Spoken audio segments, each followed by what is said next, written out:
Testing, testing. 3, 2, 1, 3, 2, 1. Testing. 3, 2, 1. 3, 2, 1. 4, 3, 2.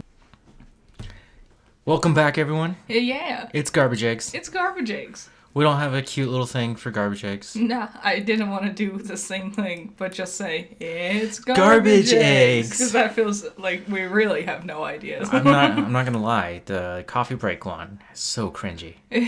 Well, until we figure out a better solution. We could just start without having to introduce it, I suppose. Yeah, just this is it. Deal with it. We're talking now. Okay. I've had an idea, and this is a weird one about coffee break. Okay. When we do it's coffee break, right? Have just a fake audience just cheering. Just because it's so dumb, I was like, why don't I just double down on it? Real cheesy laugh track style. Yeah. What's going on today? So you can tell by the title, we are here to talk about a video game franchise. Yeah. It is definitely not my favorite. Definitely not one of the best video game franchises Ever to be made. Yeah. I didn't even put the movies in here. The movies would have to be an entirely separate thing. You know that. Yeah, there's so many movies. But we're going to talk about the video games. The origin, the productions of them. I'll go over the stories briefly, but we're not going to have time to talk about the complexities of the characters. Yeah. Because it's so long. This is a very old franchise. It is. Because video games are relatively new.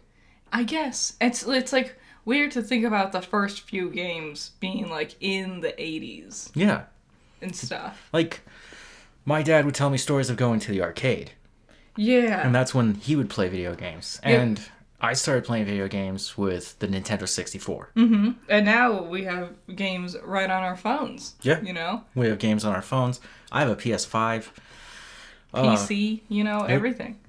All that. So let's begin. Resident Evil. The beginning of the franchise starts with the creation and development of Sweet Home, a movie and video game for the Famicom. The Famicom is a Japanese console. It's like the thing, it's basically exactly like the NES, but it was like the one slightly before, and it was slightly worse, if I know correctly. I'm glad I didn't put any dates for this. Sweet Home is released in the late 80s for Japan. It is a horror movie. It was produced... Yeah. Oh, while they were producing the movie, Yeah. right, they brought in... Capcom had Totoro Fujiwara? Tokuro Fujiwara? Yes, to visit the set, and then he was looking at the set and he started building out the pieces of the game. We watched this movie. So this game and movie never left Japan. No. So they're incredibly hard to come by. The only time I've ever seen Sweet Home on like ability to play it is emulated, Yeah. but not translated. Like, people struggle to get even, like, Earthbound and Mother over here. Yeah. And, of course, like, Sweet Home and its accompanying game is way less popular than Mother. The movie you can find on YouTube. Yeah, it's all for free on YouTube with subtitles. You gotta do the CC thing to get the subtitles, but they are there. The film, we watched it. Yes. I felt like an idiot, because you didn't tell me. Nope, like, I didn't tell you what it was. We were just watching it, and I was just ready for some good old Japanese horror, because nothing's scarier than Japanese horror, honestly. And it is a scary movie. And you know what's the dumbest thing? As we were watching it, there's a point where someone has, like, a very gaudy key that is just, like, seen, briefly talked about. It honestly isn't that important, but the brief gaudy key, internally, I was even like, aw, man. It's like Resident Evil keys, how they're big and clunky. Oh, well. And then as we were watching, I'm like, wow, it's all taking place in one home with, like, a big old staircase. Wow. How unique. Sweet Home is about a team of art reporters. Yeah, they're like a news team. Go to an island to go to this abandoned mansion of this famous artist. Mm-hmm. They get inside this mansion, which is dilapidated. Yep. And they find this room with these beautiful paintings, these giant murals. The house is alive. Yeah. And they find out the horrors of that. And people do die in gruesome ways in that movie. Yes. Some parts are just more horrific than others. It's got everything you would expect, honestly. Yep. There's an Oni at the end, which is like live action. Yes. But also has that crazy like 80s. There's like a puppetry thing going on. It even cries. It does, and it's beautiful. It's a weirdly beautiful puppetry. So you got the mansion aspect. You got the key aspect, and you got the remote location aspect. Yep. And the otherworldly demonic monsters. I want to really count that in. I think it's you got that horror element. I guess. But the thing is, in order to get to the Oni, right, the mother, she lives in the basement. These are recurring motifs of Resident Evil series. Now, some argue that the game is better than the movie. I don't know. That movie was awesome. Good. I bet there's more options with the game. Like maybe everyone could live potentially, or it fleshes out certain things so it doesn't feel as abrupt. So because it takes longer for things to develop. Yeah. But I have no idea. The game is in 8-bit style. Yeah, I saw it. It's real like the first Final Fantasy. Yeah. Chunky, blunky, little pixel graphics. It's slightly better than Legend of Zelda. It's a style. Breath of the Wild. It can't... It could be charming, depending on the game you're playing. So, in 1993, Capcom began development on which would become Biohazard. But originally was a remake of Sweet Home, with Shinji Mikami. We're doing our best. We're trying. With Shinji Mikami directing and Fujiwara producing and using Sweet Home Mansion as a back setting. It was first worked as a Nintendo Entertainment System NES title, but then was reworked into a first person and then finally became a third person shooter. Weird. Could you imagine if it was a first person? I don't think it would have been as good. I think the franchise would have died there. Honestly. This is the weirdest thing. So in 1993, they began development of actively trying to do this. In 1994, Capcom begins trying to get the license name for Biohazard. They didn't have an issue in Japan. But when they wanted to bring this product that they were working on to America... Was there a different thing called Biohazard? They ran into issues with another IP being called Biohazard. Nice. It's always how it is. And a new metal band called Biohazard. There's a new metal band called I don't blame them, honestly. I have listened to Biohazard. Not just... I didn't listen to it for this. I listened to them a long time ago. Yeah? Because I like new metal. I grew up in that time of Korn and... Is it good? No, they fucking suck. Damn. It's a waste of a really? Good name. you took that from us. So they were forced to come up with a new name. And the name that they come up with is Resident Evil. Resident Evil. It feels so simple. But it's so complex. Because it could have just been like Evil House. Yep. Bad home. But the word resident really just sticks out.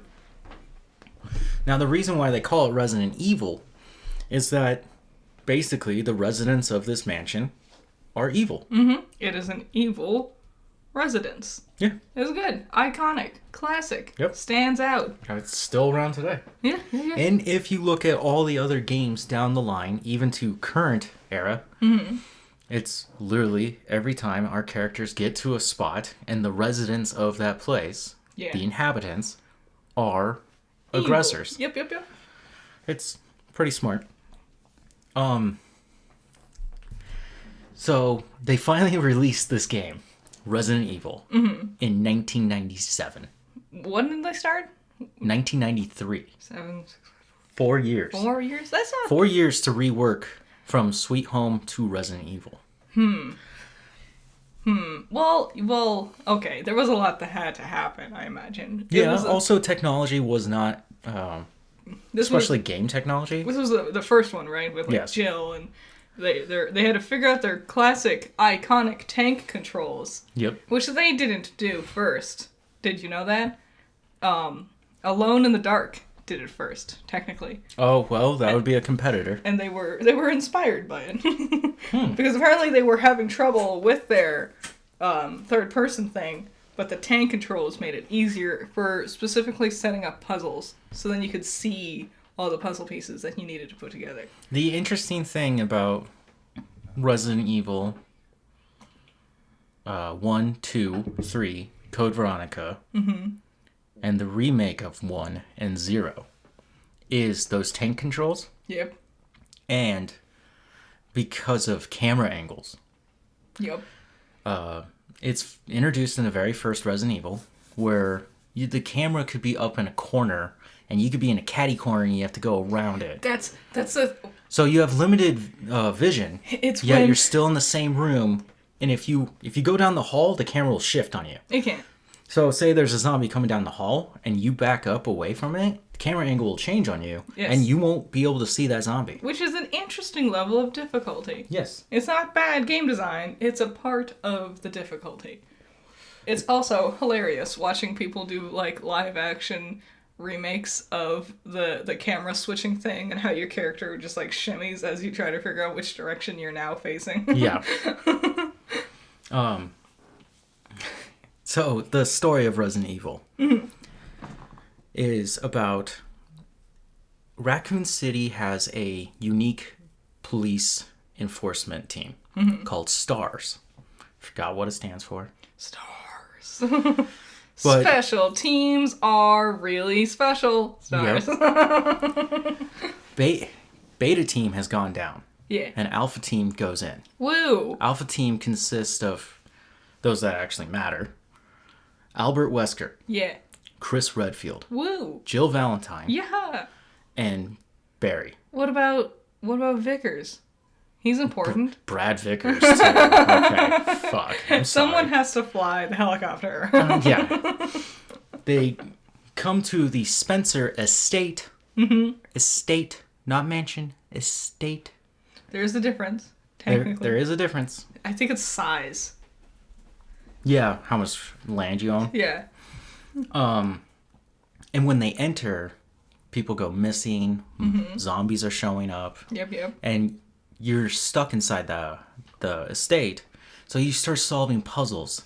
I wonder if the idea of changing it from the news team that Sweet Home started with to a militaristic force was because it was a very easy, fast excuse to get guns in your character's hands right away. Yeah, you start out with a pistol. And then you're not like, what? How does this news anchor know how to shoot a Tommy gun? You know? Yeah. Later on, Resident Evil was a success. It sold 4 million copies. That is a very small number to today. At the time? Where no one was playing video games? Yes. When video games was kind of a rare hobby. It was a rare hobby because it was so expensive. Yeah. Like, today we bitch about buying games for $70, right? Yes. And the old standard was 50. Then it was 60, now it's 70. We're honestly... The original standard for home consoles was like $200 upwards. You want to play some dumb Mario game on your NES? Yeah, fork out the cash. Yep. And the reason was, their thinking was, if you're not going to the arcade and giving me your money there, and all those times you'd come back to play it, you need to give me all that money up front. Yep. That's, I now am reflecting on the fact that growing up, I had a lot of NES games.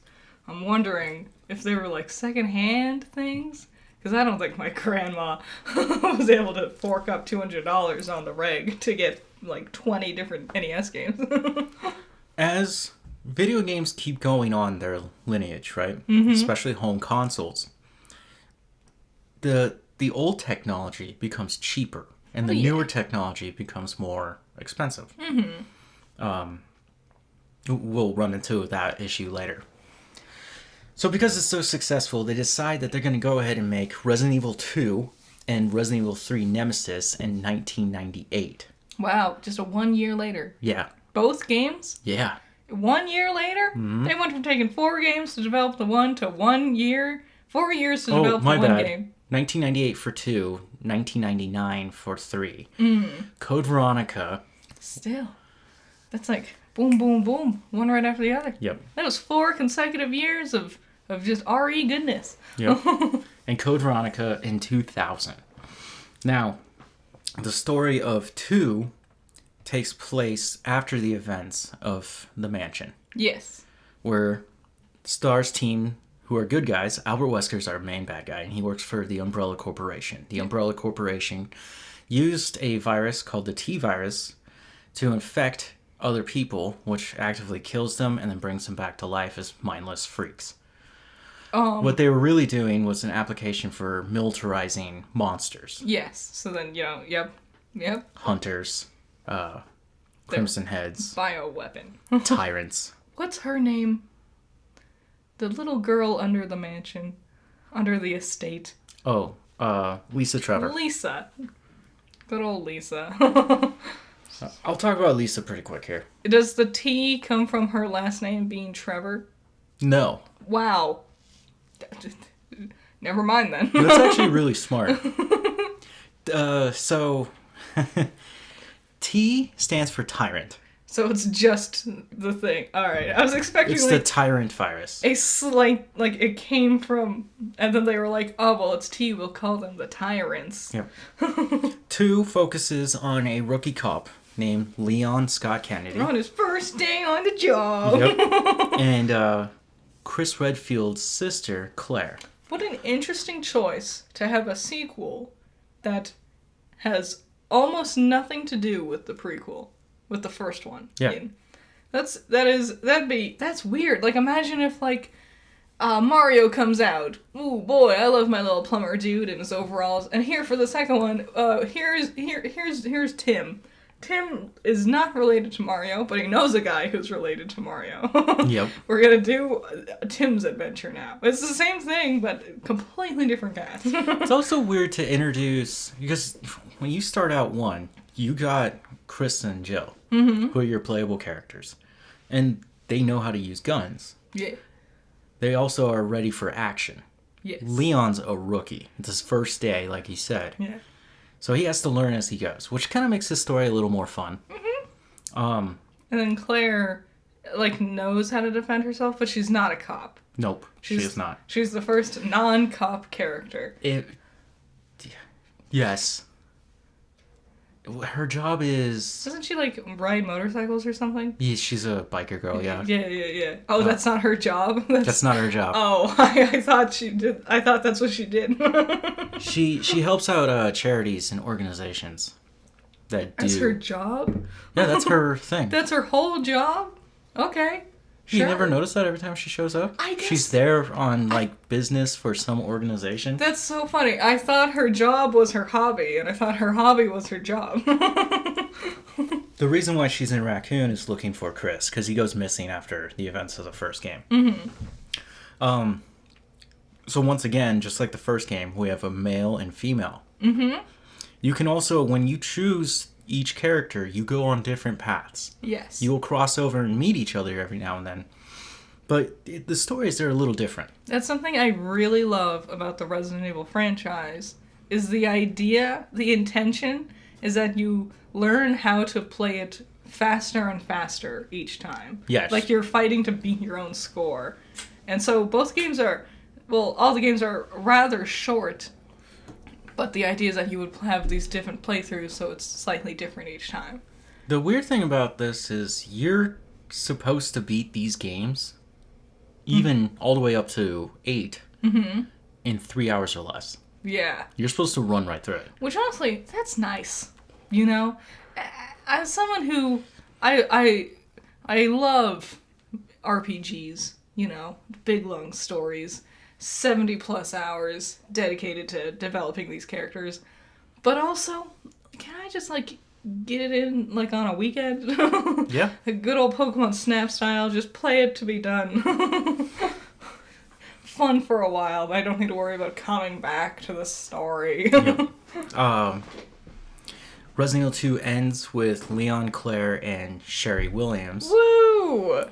Who escape from the G virus. G? Which stands for God.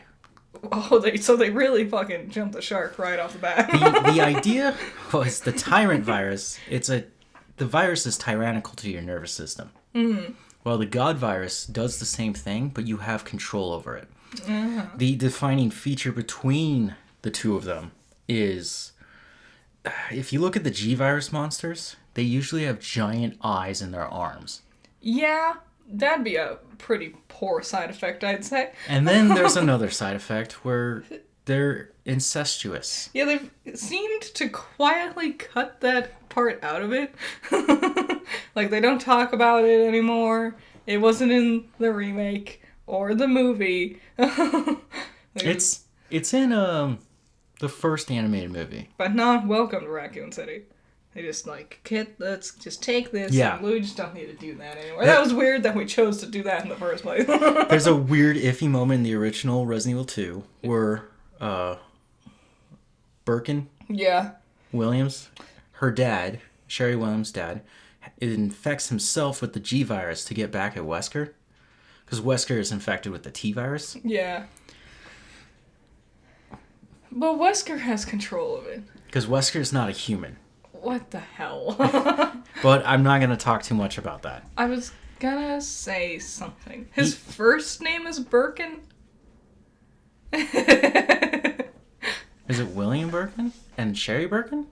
Did I mix up their names? I have no idea. I was like, Birkin doesn't sound like a first name. Pretty sure they're the Birkin. Because obviously they're like, oh, that's so weird. His last name is different from Sherry's. It's William Birkin and Sherry Birkin. My bad. Okay. He corners her at one point as the monster. Yeah. And infects her. Little stuff's implied, but it's like, ugh. Let's move past that. These, you're killing monsters. I mean, nothing's really off the table. That's true. So, you go to Nemesis. Yeah. This is the first time they give it a, what is that? A nickname? Yeah, like the sub name? A sub name, yes. Yeah. And the reason why is they felt like Nemesis, this character, who is technically a tyrant, but also very much aware. Is he not also like Wesker, who isn't human? We don't know much about the Nemesis project. Okay. Was it a failed project? Yeah, you kill him. Well, I guess they didn't have backup saves or anything. And the whole point of Nemesis, stop licking my feet. Dogs. Is it's designed to hunt down STARS members who survived. Just STARS member? Yep. How do you... Like, that's really specific. It is. Did it work? No, Jill killed it. But it's one of the weird games where you start out just as Jill, and it's a prequel to 3. Yes. So there's that movie, Welcome to Raccoon City, where they tell the story of 2. Mm-hmm. They shouldn't have done that. They should have just gone from 1 to 3. Yeah. And then if you wanted a sequel, you do 2. But why would I expect Hollywood to actually give a fuck? These are the same people that were like, Leon Scott Kennedy, yeah, I know him. He's a buffoon and doesn't do anything right. Claire, she's this angry, mean girl who just always is pissy and is Lisa Trevor's bestest bud. Lisa Trevor is not in the original. She's in the remake. She's not in the original? Nope. Really? Yep. She feels so iconic, though. What was down there? But you don't get to do that. What? Oh, I would have been pissed. You wouldn't know that when you play the original if it came out. I guess. Huh. No. Sorry. Code Veronica follows the events after 2 with Claire. I don't think I've ever seen a single screenshot of Code Veronica.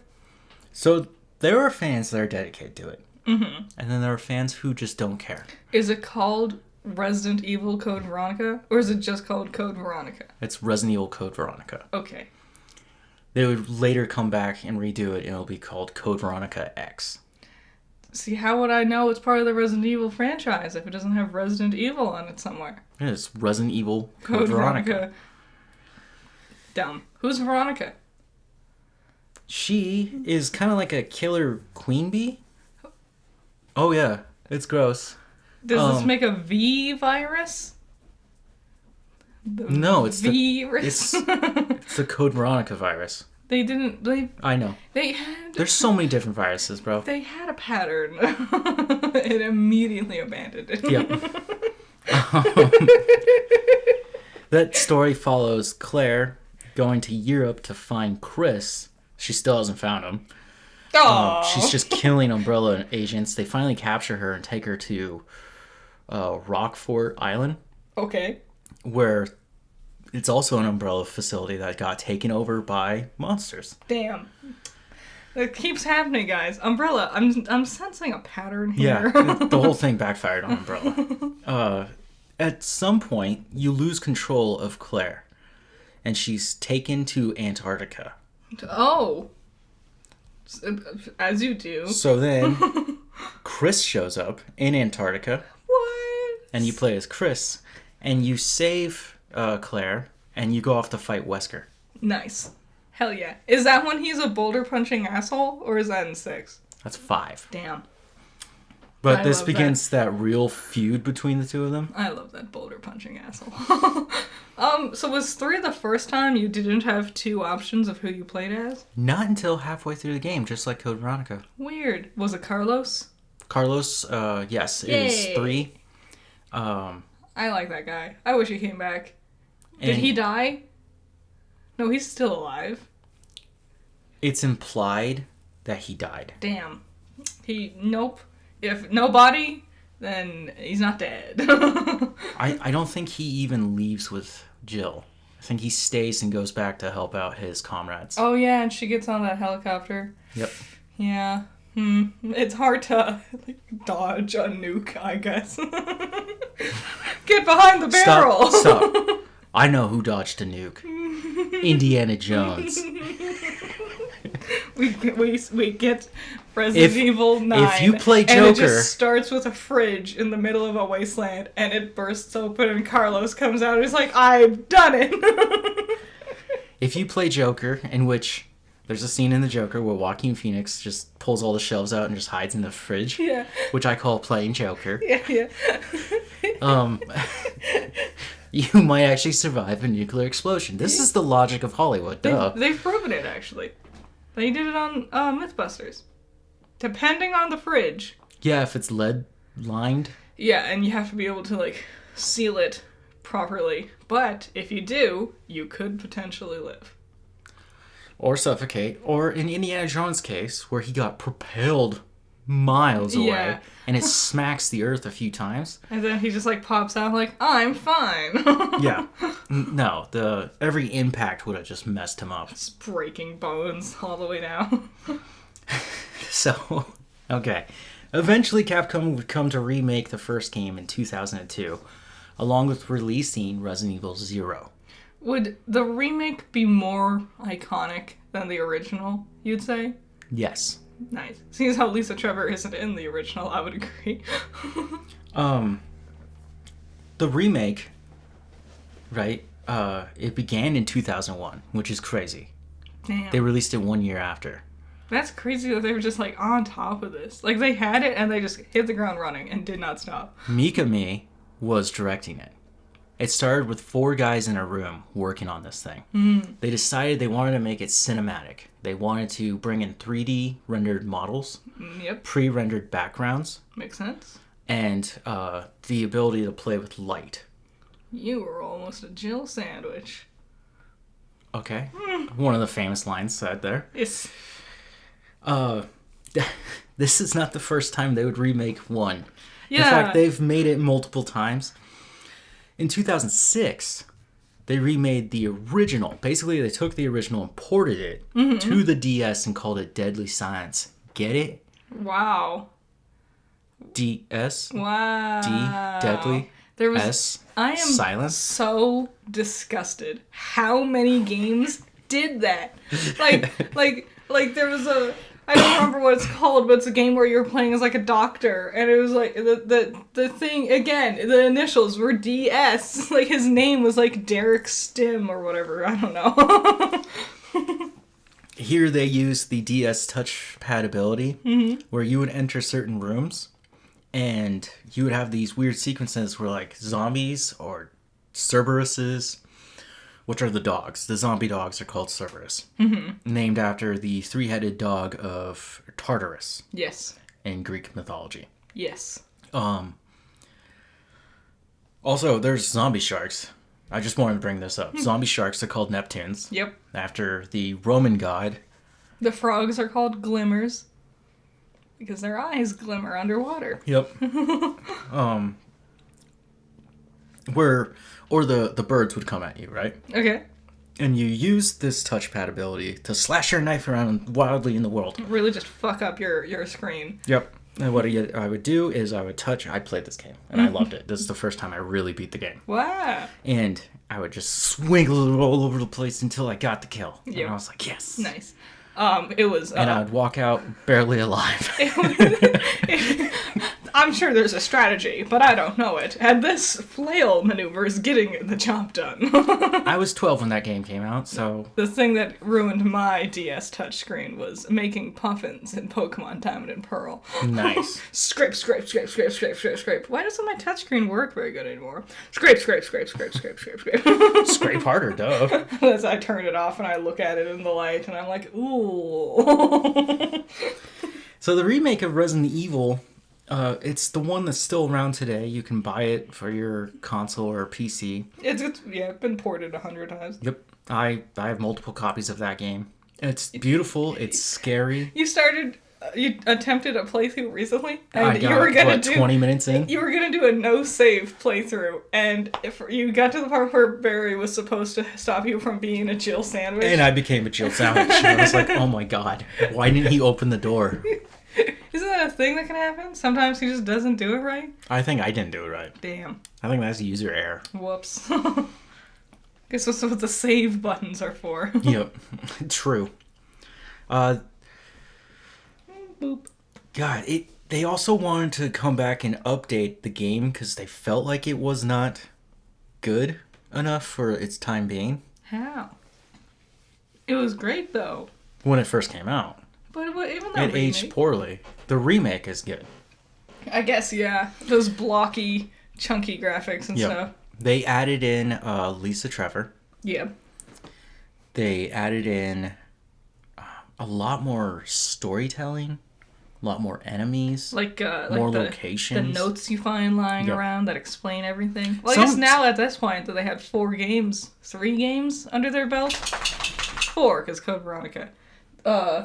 Now they had a better idea of what they wanted the story to be. So now they could go back and flesh it out further from the very beginning. Yep. Now, the story of Resident Evil 0.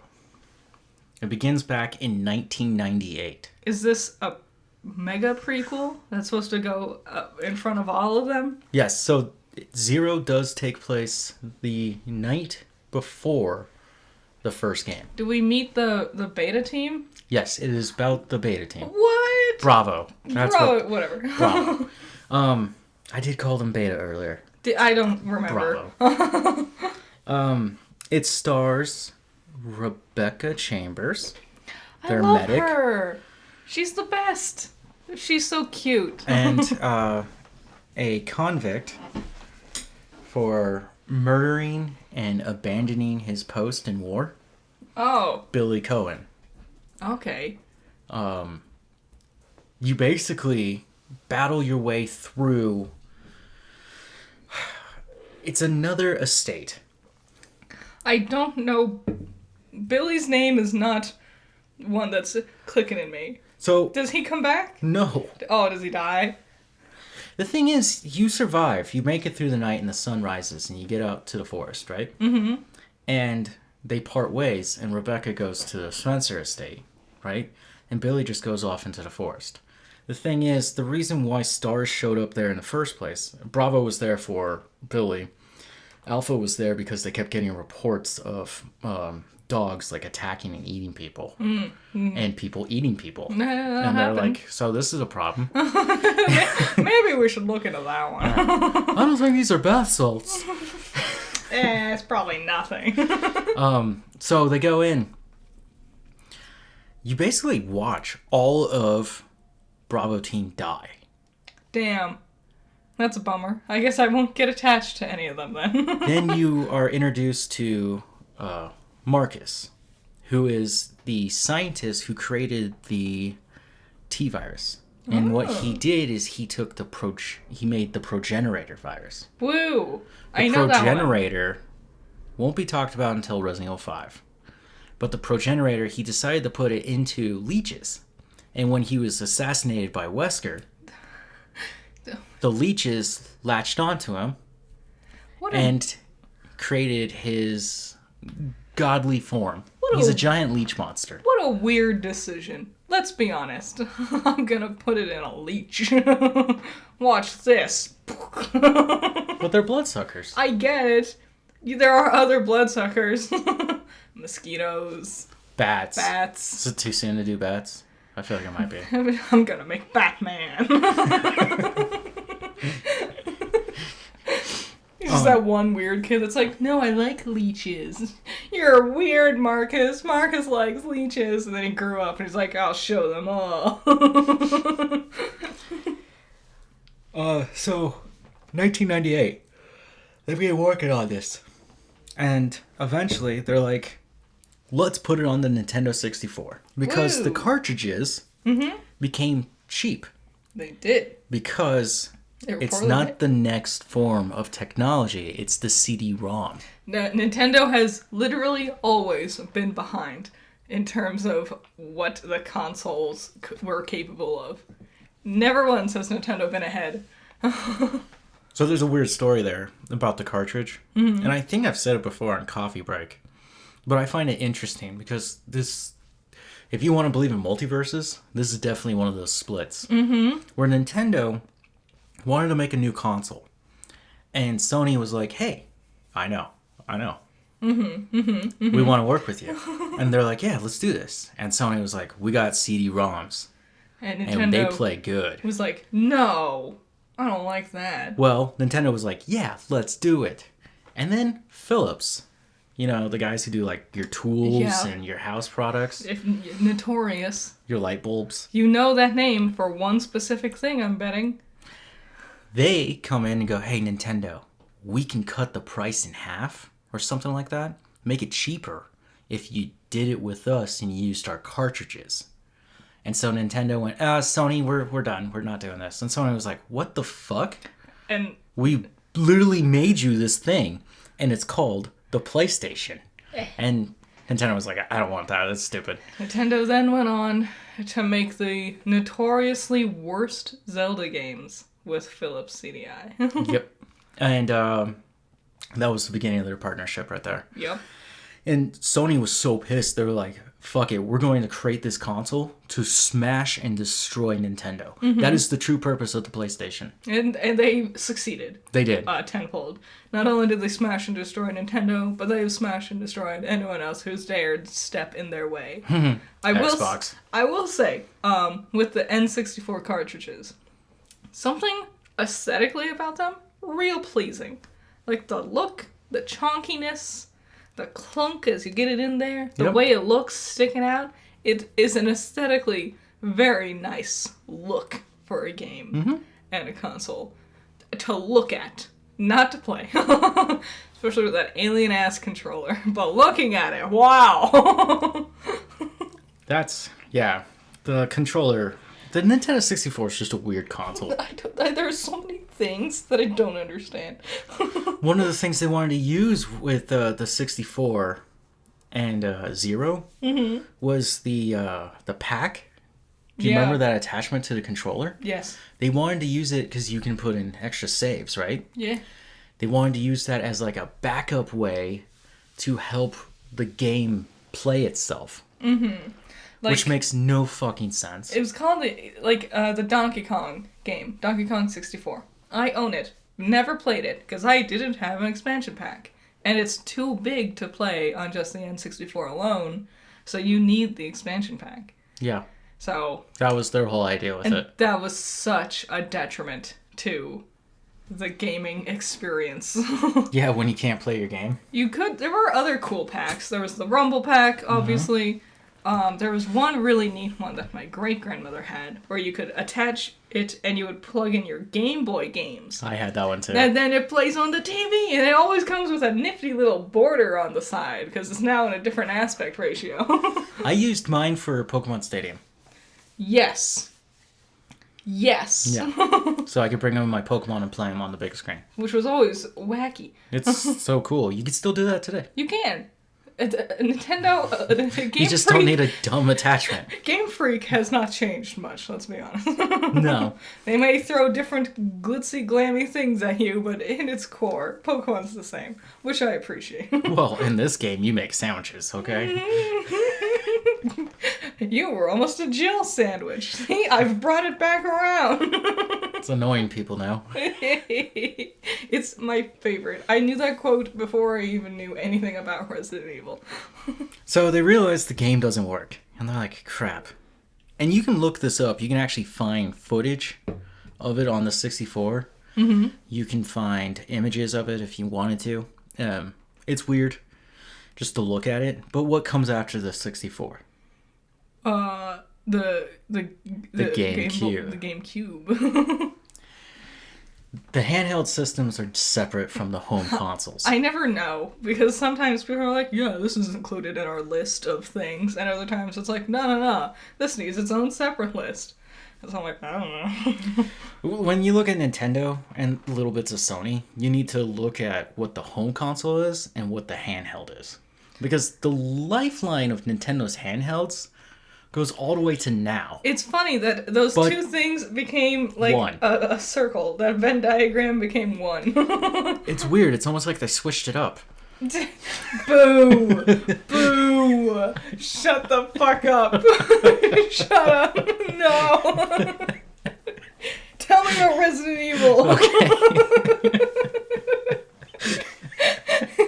So pleased with yourself, too.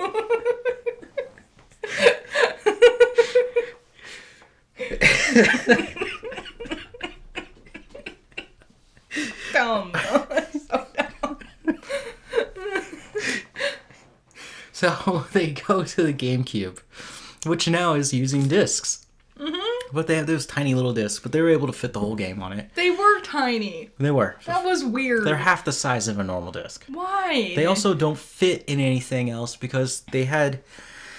There's a hole in the center, and they didn't have a hole. They had like an oblong shape. It was like a weird pentagram or I don't know, octagon or something. I don't know how to describe it. It was weird. But Nintendo's so weird. Even when Nintendo fits the mold, they're weird. It's like if you took a soda can, you threw it on the ground and smashed it with your foot. Yeah. That's that shape. Yeah. Yes.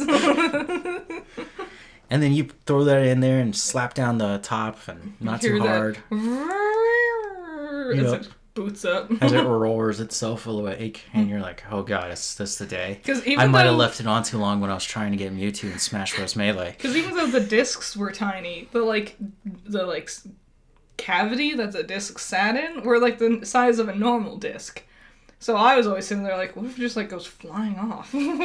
Well, that centerpiece holds it. They also used that disc for Resident Evil. The first one? The first one.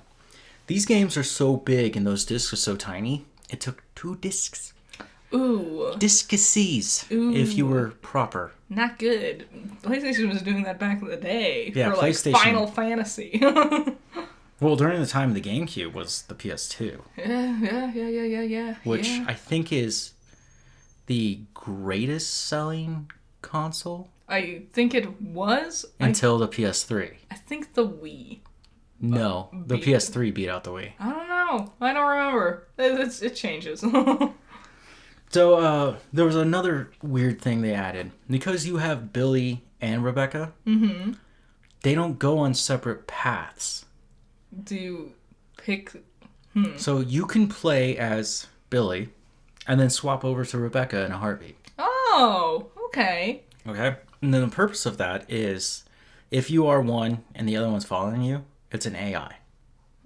Right? It's a very basic AI. Yes. So it can compute that there's danger and it will fend for itself. It won't heal itself, which is great. Yeah. That'd be too easy. The whole point of this concept was to allow puzzle making. Like, sometimes Rebecca is the only one who can get through this hole to do this one thing, and then you gotta switch over to Billy and run through the house, get back to that one thing that comes out of the hole to push it into the next spot. A classic combo. Yep. Nintendo was doing it a ton, especially during the GameCube. Yeah. Both these games were released as Nintendo exclusives. Weird.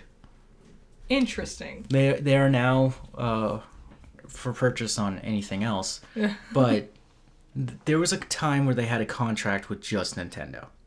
There are multiple games that fall under this. Resident Evil Remake, Resident Evil 0, Resident Evil 4,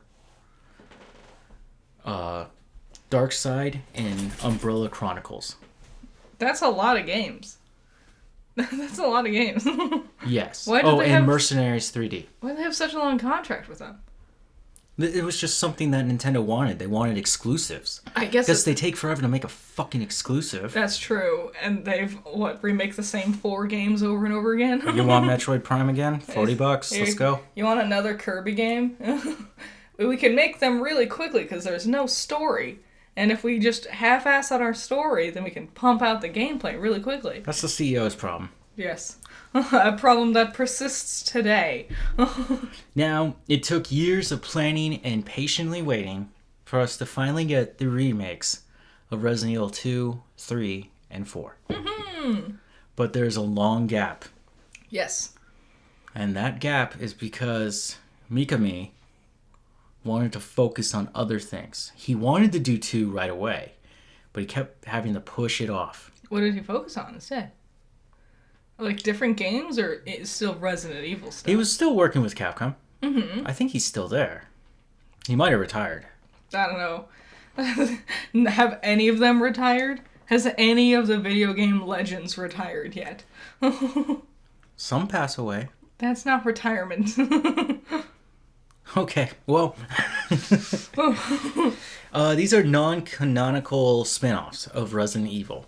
Okay. Starting in the year 2000, Capcom used the G-COM, or Guncom, which was created by Namco. Yeah. Which is basically a gun where you aim it at the screen. I remember. And you click it, shoot, you pull that trigger, and the screen responds. Like very much like the one used with Duck Hunt, but slightly modern now.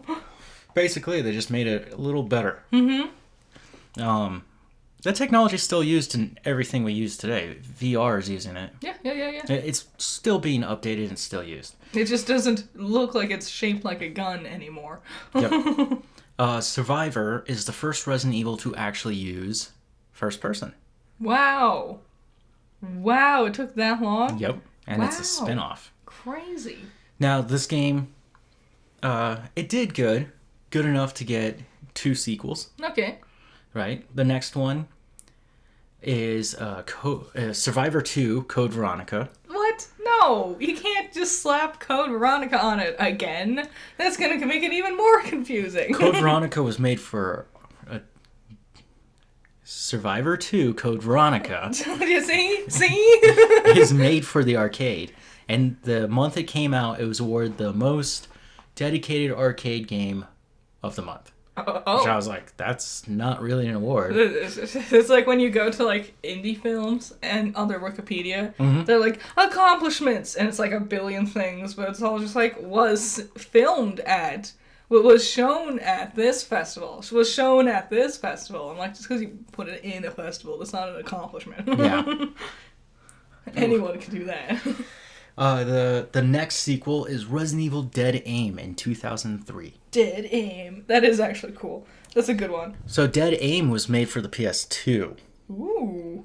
You can use the Guncom if you had a chance to get it. By the time I got around to it, first of all, it was a pain in the ass to get Dead Aim. I bet. It cost me like $30. Well, it's And I was in high school, and like, it wasn't even that old. Weird niche games like that were so weird and hard to find. Yep. And you could use your DualShock 2 controller. Mm-hmm. This game is a little more unique because Code Veronica used just the story of Code Veronica. Now you just have a gun. Yeah. First person. The first game was a story unto itself about surviving Raccoon City. We'll never get away from surviving Raccoon City, trust me. Yeah, it's the catalyst. Dead Aim takes place on a ship. This is the first time they do that. Ooh. Which is a motif, again, or a theme that continues on throughout other sequels. Once you got a good thing going, don't give up now. So you play as this guy, Bruce, who basically is Discount Leon. Nice. And he's just got red, short hair. Okay. Yeah, ugly. Anyways, when he's running around, it's third person. All right. When you pick up to aim, you go into first person. Interesting. And you zoom in, and you gotta use your analogs, and then start shooting. It was hard to get down. I was gonna be like, I wonder if that's a little like nauseating to play. I wonder if it's like it doesn't flow very well. It wasn't nauseating, but yeah, it failed to have that interconnection. Like, I got it down to the point where I beat the game. The word ergonomic talks about how something feels in your hand. Yeah. And it's not the same thing, but that kind of thing, but in terms of gameplay. Some games have good ergonomics. Other games don't. It's true. That came out for the PS2. They did make another one. Oh, really? And this one was for Dino Stalker. What? Which is an original IP by Capcom. I'm not going to talk about Dino Stalker. Just imagine Resident Evil tank controls, but dinosaurs. But I love dinosaurs. I know, and everyone wants it to come back. It definitely has room, especially after all these remakes. I'll be honest, I miss the years of just like wackadoo spin-offs. We never get them anymore. Not really. Now everyone's dead set on making every game a AAA, like, big hitter IP, you know? That's true, it's very true. Okay, so next up is Resident Evil Gaiden. Gaiden? Like Ninja Gaiden? Yeah. What? But not like Ninja Gaiden. Like the meaning, the word. not a crossover, just using the same. That's weird. Is Ninja Gaiden Capcom? I think so, yes. I would have opted for a different name if it wasn't a crossover. Well, this is a weird one. I never got to play it because it was made in 2001 for the Game Boy Color. Oh, ew. What? Why? It uses 8-bit graphics with an overhead view. Why? Your main protagonists are Leon S. Kennedy and Barry Burton. Interesting combo. So... Is this the first time it's been two men that were... Yeah, I think so. Wow. For a weird-ass Game Boy Color game. I guess we'd never come back to that concept until Resident Evil 6. It's either... No. Because 5 has it. Yeah, it would be a girl and girl long before they do guy and guy again. Huh. Interesting. But that's for a different time. Yeah. So, it has an over-the-top view in 8-bit graphics. If a zombie walks up to you, right? Mm-hmm. You engage into a battle. Nice. And the way you engage into this battle is like a still image of the zombie. Okay. And below is this like meter. This reticle meter, right? And there's like a line where you obviously want to hit it, and it's moving back and forth between that line. And if you miss it, right, the zombie gets shot, but it's not doing too much damage. Mm-hmm. Or you completely miss your shot. If you hit it on that line, you do critical damage. Wow. So that's how you do your fights. They figured out a way to do it. It failed. What a surprise! Oh, if oh I my hold god! On. If I wanted to further explain this reticle moving, think like sports games. Yeah. Think of when you're about to throw up a hoop, or you're about to swing your club at the ball, or swing your bat. You know, you want to gauge that meter and just hit it that right spot. Why? Who? There's so many weird decisions with this. Resident Evil goes in a lot of weird places. I guess experimentation. It could have in another timeline. That one took off. They're all like that now. The cool thing about Resident Evil is that it's been around for so long. Mm-hmm. There's an iteration of almost everything. You're gonna find something out there. I think the only one we haven't gotten was a gacha. Well, surely. Nope, there's battle royales too. Surely there's been a gacha. Maybe exclusive in Japan. But I would have heard of it. Maybe they're working on it. Whispers from the Eve speak of a growing darkness. No! It's a shadow in my mind. Good old pachinko games. Yeah. So this one doesn't do too great. It's not canon. Shocking. I don't think so. Last time I was on the Resident Evil website, they're definitely not showing that one off. Okay, the next spin-offs. Lots of spin-offs. There's even more that I'm not even going into. Really? Well, this is part 1. Oh, yeah. Oh, jeez. Oh, jeez. Oh, jeez. So it's a 2-part series called Resident Evil Outbreak and Outbreak File 2, 2003 and 2004 respectively. Wow. There's been so many games in such a short amount of time. Mm-hmm. It's bonkers. Which is weird. They'll hit a point and it'll just take them a lot of time to make these games. What happens in Outbreak and Outbreak File 2? I'm surprised they didn't call it Outbreak Code Veronica. I hated these games. But the way it plays is you're a civilian stuck in Raccoon City. No. And you meet other civilians and you can help each other and solve puzzles. It plays very much similar to the Resident Evil remake. I feel like I've actually seen this somewhere. Seen footage of it. Yeah, it looks like shit. Whew. But the most unique thing about the Outbreak series is it's their first time they use online play. Wow. I was reading that the US servers went down in 2007. US servers were notoriously bad. No, like they shut them down. They're like, no, we're done. Oh. Right, 2007. So if you're playing Outbreak, you had 4 years to play it online. Right, that's not too bad. Yeah. But especially back then, they weren't too sure what online gaming was. In fact, online gaming doesn't become a big thing. We can easily say, wow. Yeah. Right? But for home consoles, it's not until Halo. Think of it this way. Their servers lasted longer than the app game of Dr. Mario. Yeah, but what about their employees' rate?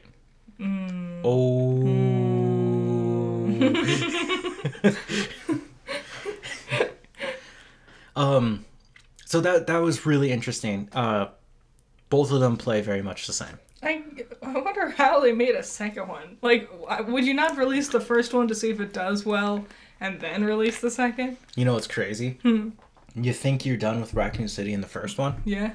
And then you're right back in. You're right back at it. You know, you're a different civilian. So you'll never escape it. You'll always be coming back with this series and Raccoon City and Umbrella. They also, really nailed it. Like, Raccoon City, that title, that name. Yeah. That's a nice name.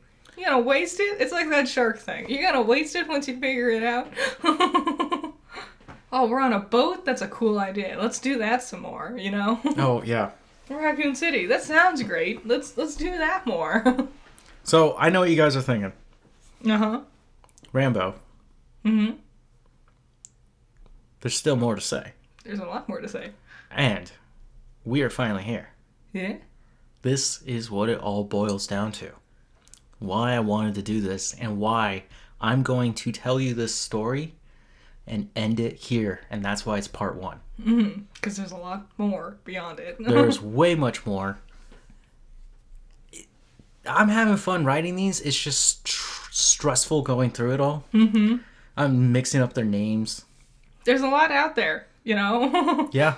And I want to talk about the greatest video game made of all time. In 1999, Mikami talks about a sequel of Resident Evil in development. Now, Code Veronica would have been already ready to kind of release. So now they're ready to do a sequel in the mainline series. This would eventually become a different game. What? What? What? So the writer of Resident Evil 2 creates a story for this game, right?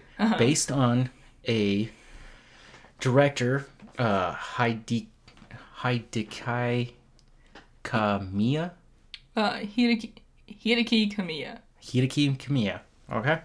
Based on his idea of a cool and stylish action game. Nice. Okay, this story was based on the unraveling mystery surrounded by the body of this protagonist, Tony, who's basically an invincible man with skills and intellect.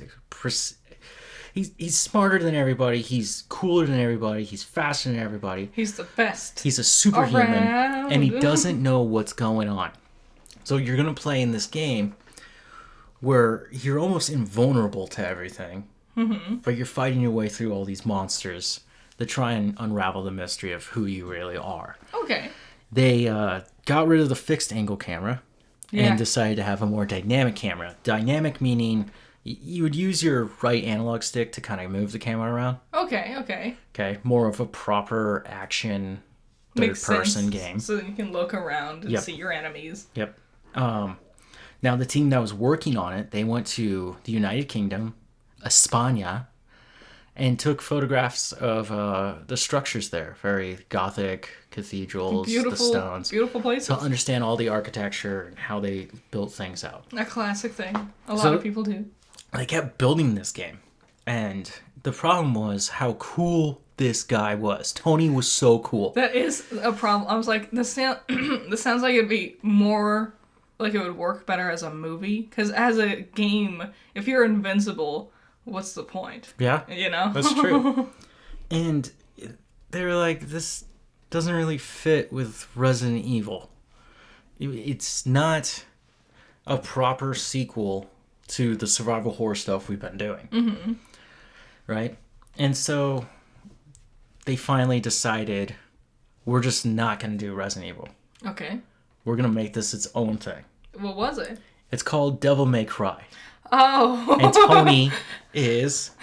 Dante? Is Dante. Wow. First of all, name upgrade. Second of all, I guess he is kind of invincible, huh? Interesting. Fascinating. Tony is the original archetype of Leon S. Kennedy.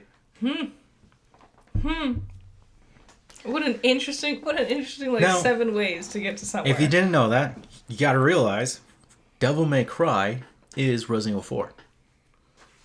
That makes so much sense.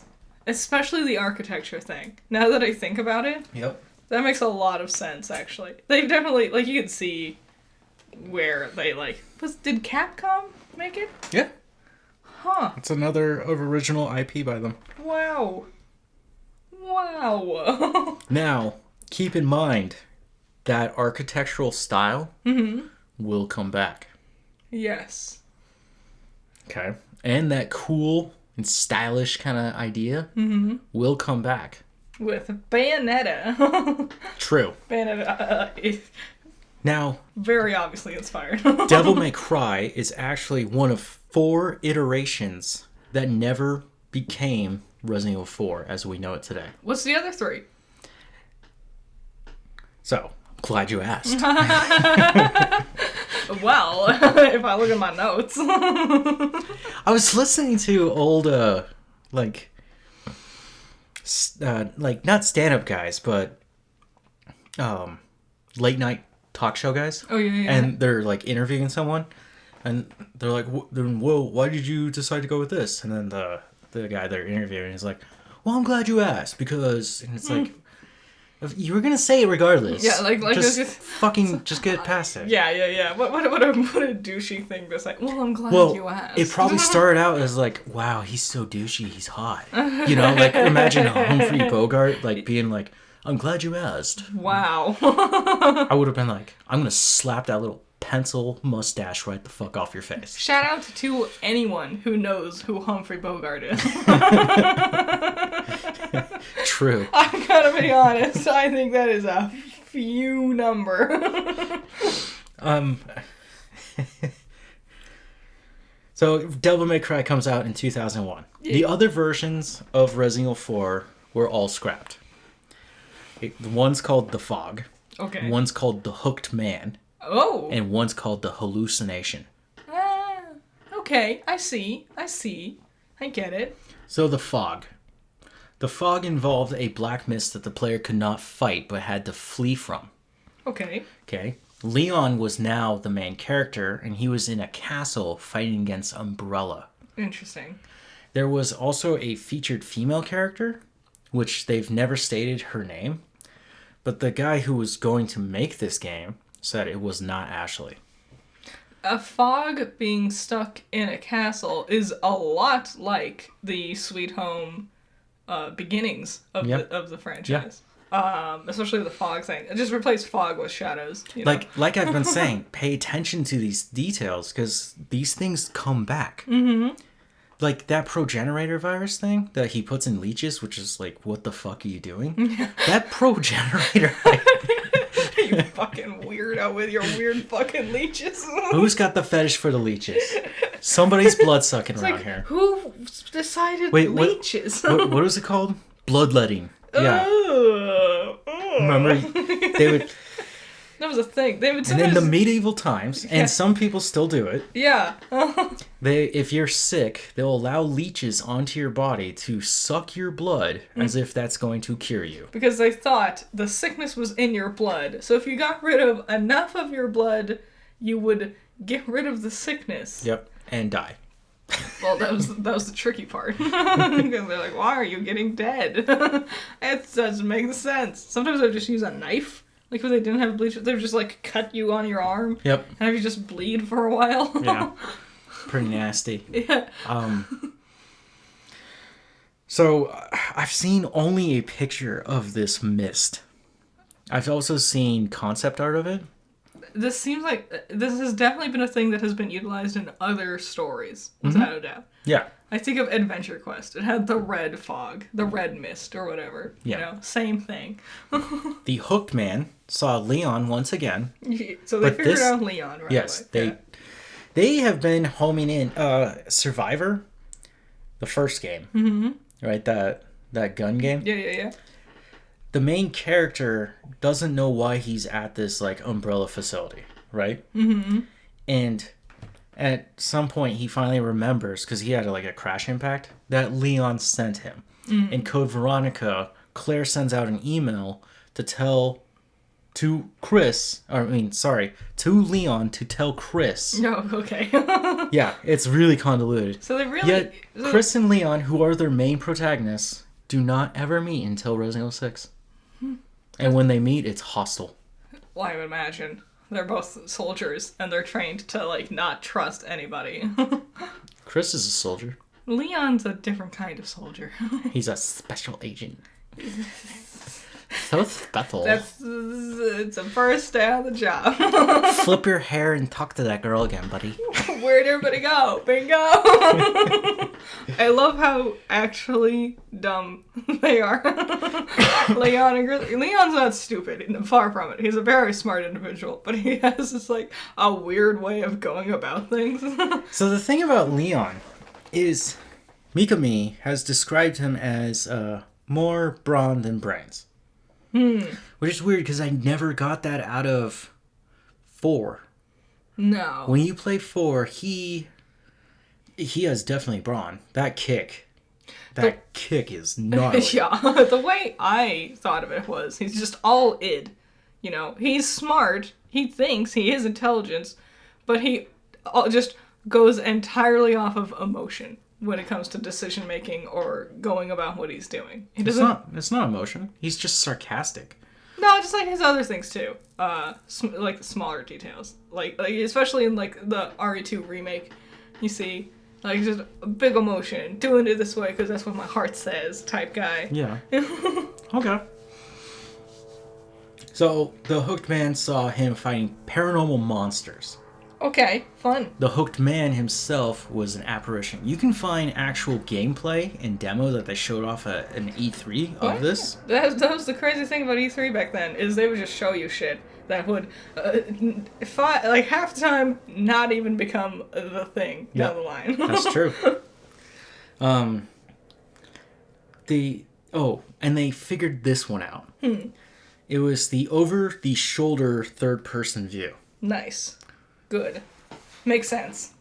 That's a really big defining feature of 4. Well, other games have been starting to do this too. And I can understand, like, especially if they want more fluidity, more motion, more exploration. Yep. You know? Yep. Makes sense. In this story, Leon went to the Spencer estate. Ooh. Wait, my bad. I'm mixing that up. That's the hallucination. Let me get back. So he fights the ghostly Hook Man, right? Animated armors of suit. Ooh. Okay. Right? So armors of suit, actually moving on their own, which is something that shows up in Resident Evil 4. And living dolls,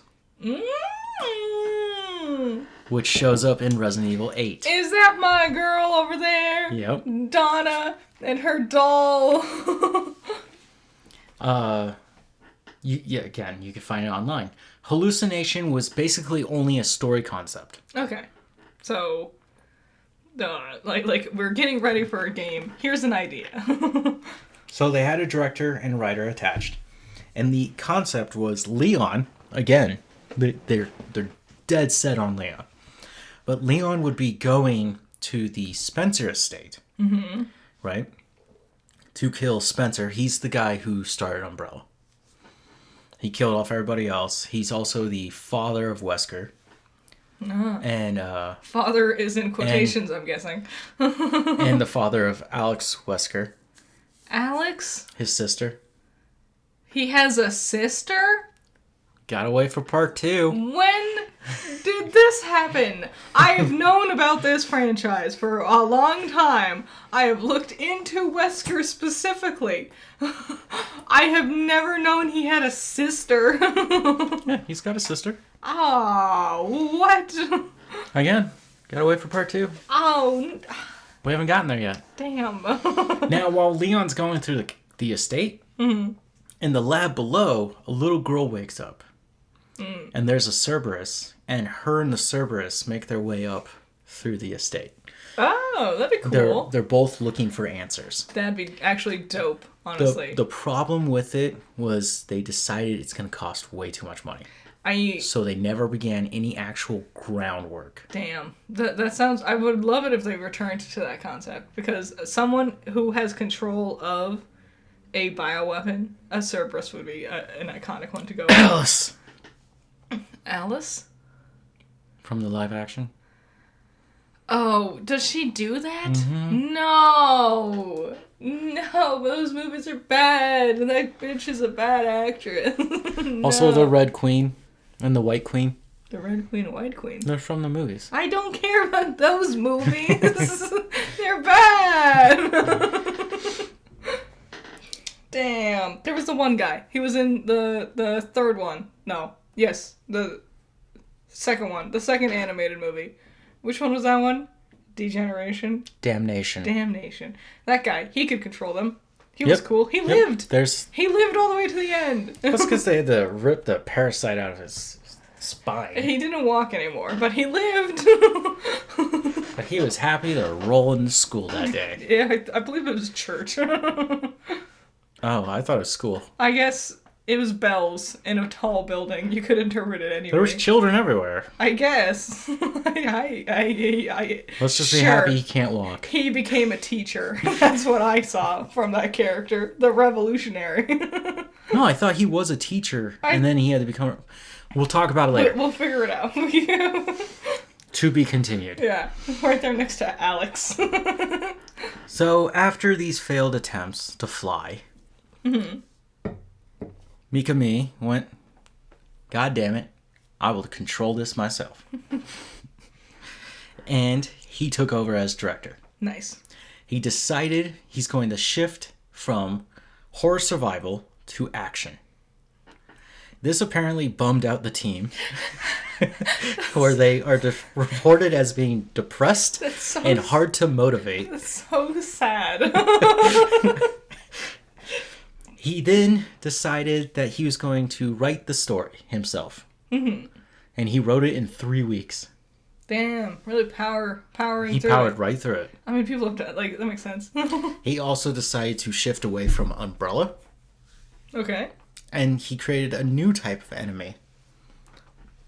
The Granados. Mm-hmm, mm-hmm. Who are the villains of the village. Makes sense.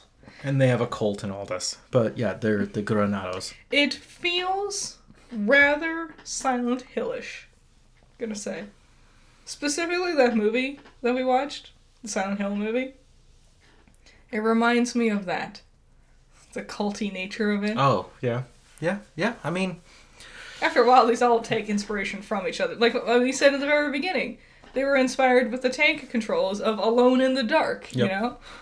And the whole thing begins with the movie. Yeah, of a completely different thing. So, he does that. Later elements of the game were inspired by a different guy. Okay. Who came in to help. Regenerators. Ooh. Where he wanted to put this horror survival back into it. A good choice. And yeah, the two of them working together, they created some scary monsters. There is a point with, I think, nearly every Resident Evil game where around the halfway point-ish, there's like a shift and things kind of change, you know, vibe-wise. So the story of 4 is that Leon is tracking down the president's daughter, Ashley Graham, because she has been kidnapped. He tracks her all the way down to an unknown location in Europe, where they speak specifically Spanish and only write and read in Spanish. Somewhere in Europe, I have no idea where I am. Perhaps a country that calls itself something that everyone else calls it. No, make no sense. It's somewhere in Europe. Along his journey, he will run into Ada, his love interest from 2. Yay! Ada's dope. He'll run into his comrade from South America. God, I can't remember what that project was called. What's his name? His name was Jack Krauser. Wow! And Leon will basically fight this cult to get the president's daughter back. What an interesting direction. A very specific direction. Saving the president's daughter. Yep. I would be honest, pitch-wise, on its own, that seems like the most boring one compared to the other 4 that you talked about. Yeah. The one that became like Devil May Cry, and then the Fog hallucination, and the one in the middle. I don't remember what it was called. The Hooked Man. The Hooked Man. Those, on paper, seem like much more interesting concepts. But I guess just in the long run, an interesting concept doesn't make for a good story. You know? One of his weird problems was he felt like all the other concepts were kind of falling and pigeonholing themselves into these story arcs, and he was like, I don't like that. Makes sense. So he made this weird one where the president's daughter's been kidnapped by a cult. He also switched up elements where instead of a virus, it's a plague, which it's actually a living organism. So I don't think it could be called a plague, technically. They call it the plagas. Yeah. but these things are huge. Also small. They're gross. They're alien looking. They're awful, yes. Yeah. They're in the movies. The animated movies. The ones that are good. So they went through with this one. And in 2005, Resident Evil 4 was released for the GameCube as an exclusive. Wow, 2005? Yep. As someone who it took them 5 years to come back to the mainline series. Damn. Wow. All of that was spin-offs. Woof. As someone who didn't... I didn't find the Resident Evil franchise until I was in high school, which was during the 2010s somewhere. Think about me in 2005. just sitting there in 5th grade, reading Animorphs all day and not having any idea that this, landmark moment was happening in the video game world. And I'm sure I saw it everywhere. I'm certain of it. It's fascinating. That's crazy. When 5 came out, my best friend and I went out and got it. He paid for it, which was weird. Wasn't it rated T? M. How'd you guys get it? There's no way. His mom was cooler than my mom. But my mom would have bought it for me. It's my dad. My dad was the real fucking problem there. My mom was also cool with me buying video games. I just didn't know about these video games. Yeah. I had to get the Nintendo Power magazine. I had that for a year, the last year, and ran for a full year. And it was a good year. It was. There was some crazy things in those magazines. There is... In that last year, there was a magazine where they talk about the best video games made for Nintendo. And number 2 is Ocarina of Time. Wow. Number 1 was Resident Evil 4. Was it really? 10 out of 10. Wow. But not 10 out of 10 with IGN, because they decided to give it a 9.8. Because IGN's always got to be little bitches about these kind of things. Fucking assholes. Well, it's not perfect. It's like that one college professor that no matter what you do, they will never give you a 100%. Because there's always, it's like, but how could I have fixed it? There's nothing you could have done. Because nothing can be perfect. Okay, Jesus. Chat GTP. Yeah. Use Chat that. GPT, dude. If you guys are using that in class, if you're like in school and you're listening to this and you're actually using that, do you guys get away with that stuff? I was curious. Because I was watching it at work the other day. Yeah? Fascinating. It takes a while to think. But it also writes kind of really nice responses. For now. I think, I don't think you can make a story out of it. Oh, no. Because my coworker asked it to talk about South Park. Yeah? Right? And it literally told a story with the characters of South Park. It was very short, but... Well, that's taking an existing property. If you wanted to make something new, I don't think it would work very well. Maybe. It might be a good skeleton to work with. Maybe. Yeah. So, the game comes out. It's a massive success for Capcom and Nintendo, earning the Game of the Year award for the Spike Video Game Awards, Nintendo Power, and Game Informer. Woo! It tied with Kingdom Hearts 2 wow. for Famitsu, sorry. 4 would eventually be ported to the PS2 with added features where they put in like basically DLC for free. Nice. Oh, isn't that the like fancy outfits and whatever? Fancy outfits, a new gun. Nice. And something called Separate Ways, which is the side story of Ada. Yay! I love Ada. She's so cool. Ubisoft ported it to the PC. And then they made a Wii version of it, which is my favorite version. Because when you're aiming, you get to use your controller as your gun. Back to that old technology we were talking about. Yep. They put it all back in there, and it works perfectly well. Nice. So it already won Game of the Year 3 times and a half, right?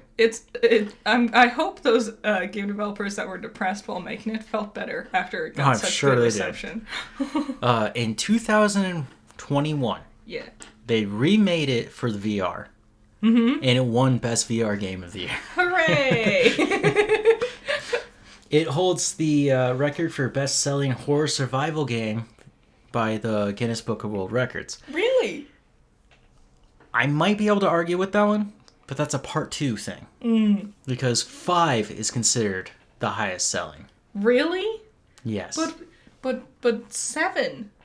But Village. They didn't sell as many. But I like those ones. 6 is a sheer drop. But my heart. So why do I end it here? Because if you're listening to this on Friday, March 17th, St. Paddy's Day. Happy St. Paddy's Day, everybody. Oh, shit. Happy St. Patrick's Day. Let's watch Boondock Saints. Didn't we just watch it? Maybe.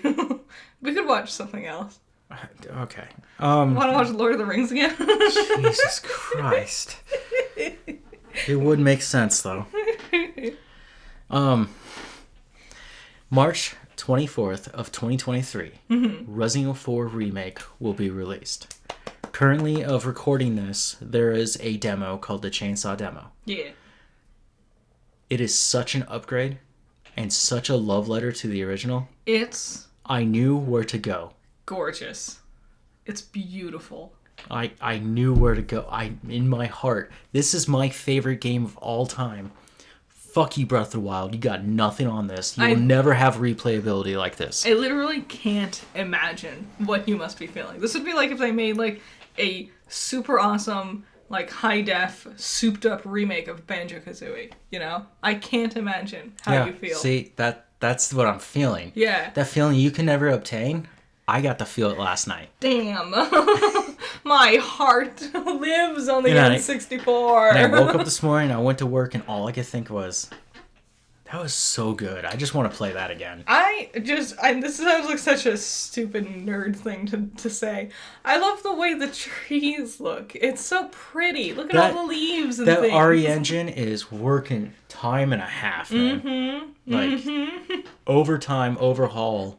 And still chugging away. It looks. But in a good way, you know, like a good frat boy.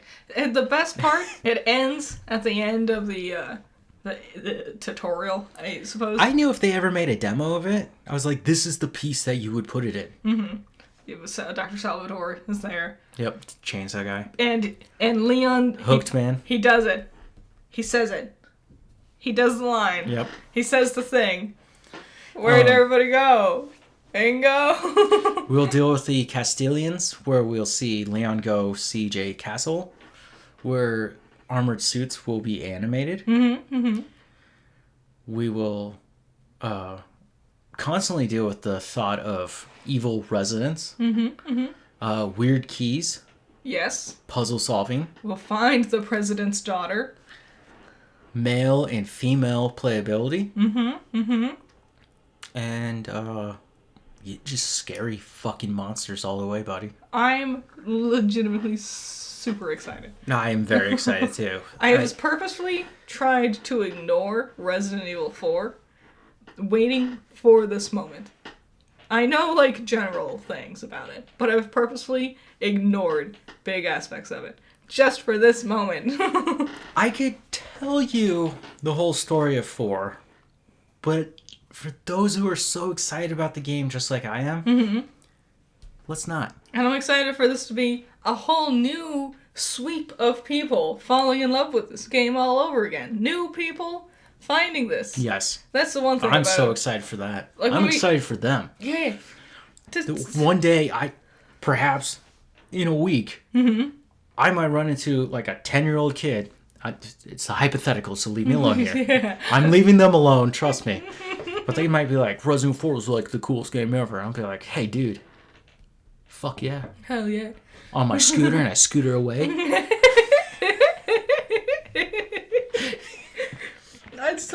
I'm excited. That's the best thing about remakes. See, something Nintendo keeps doing is they keep remaking games that are recent. This is what remakes is actually about. Bringing the love of a thing that people adore back for not only them to relive, but for a whole new generation. A whole new batch of people who might have missed it the first time, or who are younger and couldn't have gotten to it beforehand, to now experience it and adore it as well. Yes. I can tell you from playing that demo, and that time I played the demo with you, which sadly I did not record, because that went crazy. A cow caught on fire. A cow caught on fire, and Dr. Salvador's body's just laying in the street, and I was like, when did that happen? I was on the edge of my seat the whole time. I was only looking at trees for a good majority of it. I'm not kidding. The forest is beautiful. This is what I wanted. This is what I want. Like, the first 3 seconds of 7, and, like, parts of 8, where you see the pretty environment, that's all I want. I love that 7 and 8 are really in there. You could feel it. You're like, oh, they know. Yeah. They know about the other ones. Ooh. If this is true, and this demo is just a fraction of the real light they shine on the full game, we could be on the precipice of another game of the year. 100%. Without a doubt. And it would make me so happy Yeah. to watch Resident Evil 2 Remake and Resident Evil 4 Remake both win Game of the Year. Hell yes. I would laugh my ass off at everyone else.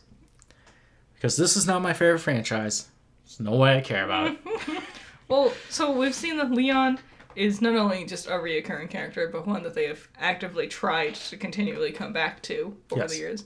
Do you think 9 will finally be his time to make his return, at least even as a cameo? So, right now, where we're sitting at... 9's a pipe dream down the line. Like, we're nowhere close to 9 coming out. No hints or anything. I only know rumors. I know it's Project Outrage. Yeah, but these rumors have been around for years. Well, yeah, it takes years to build video games now. Lots of things can change within years. Look at Resident Evil. Yes. You killed off Ethan at the end of 8. So I would expect it to There's be Rose. But they did that DLC. I never played it. I would expect her to continue the Winters story. See, but the thing is, you got Chris. And why is Leon so absent from the games? I know they're using him for the animated movies. Mm-hmm. But why Leon? Why not go with Jake? Was they not? Ooh. Jake Wesker. Ooh. The son of Wesker. The Leon. Even as just a cameo, I would be really happy to see Leon. Like Chris opens up his wallet to pay for a smoothie, and as Rose looks over, she sees that there's like a picture of him and Leon drunk at a bar, and she's like, "The fuck is that?" And he's like, "Go away." We're bros. As he orders himself a smoothie. We fought in San Francisco together. So, also with that, Resident Evil 4 Remake is coming out, and this summer we get a new animated movie, which is the sequel to Resident Evil Vendetta. Yeah! Death Island, which will be set in San Francisco and Alcatraz. It seems like Leon will meet Jill. Have they met before? No. He's gonna meet Jill! Yep. Ah! So exciting! Also, if you look at those promo shots of Leon... Yum yum. He looks good. He looks better than Chris. Fuck yeah. So that was part 1. Yeah. Part 2? There's many more. You all know. You're all aware. There's a lot. Jeez, the lowest flying plane in the history of planes. There it goes. Goodbye. You all know that there's many more Resident Evil games that we did not get to. But also, this has been like almost 2 hours long. Yeah. Damn, that's a lot of Resident Evil. It is a lot of Resident Evil. I hope you guys enjoyed it. Mm-hmm. Well, if you tell want me if you want a part 2. Yeah, let us know. So then we know if we should make it sooner or later. Hopefully later. More Resident Evil. More Resident Evil. The weird way is I was waiting for 9. And then I figured I would just finish up part 2 with 9. We'll see. We'll see. But I also want to do the movies, because I want to talk about how shitty the live-action movies are. I don't want to watch them. I do not want to watch them. That's the hard part. But I have to watch the Hobbit trilogy. That's really fucking fair. You don't want to watch the Hobbit trilogy. Really? You suggested it. It was Really? You. It was not me. It was. No, it wasn't. You suggested Lord of the One Rings. does not simply watch The Hobbit. The first one's fine. The second and third one... What does Gandalf say to Saruman? Your descent into madness. Your descent into madness. Yeah, that's what the Hobbit trilogy does to one. Gandalf the White. More like Gandalf the Fool. There's only one true Lord of the Ring, and you are not him. This is how we end off our Resident Evil podcast. Hey, I didn't know your right hand comes off. you worm!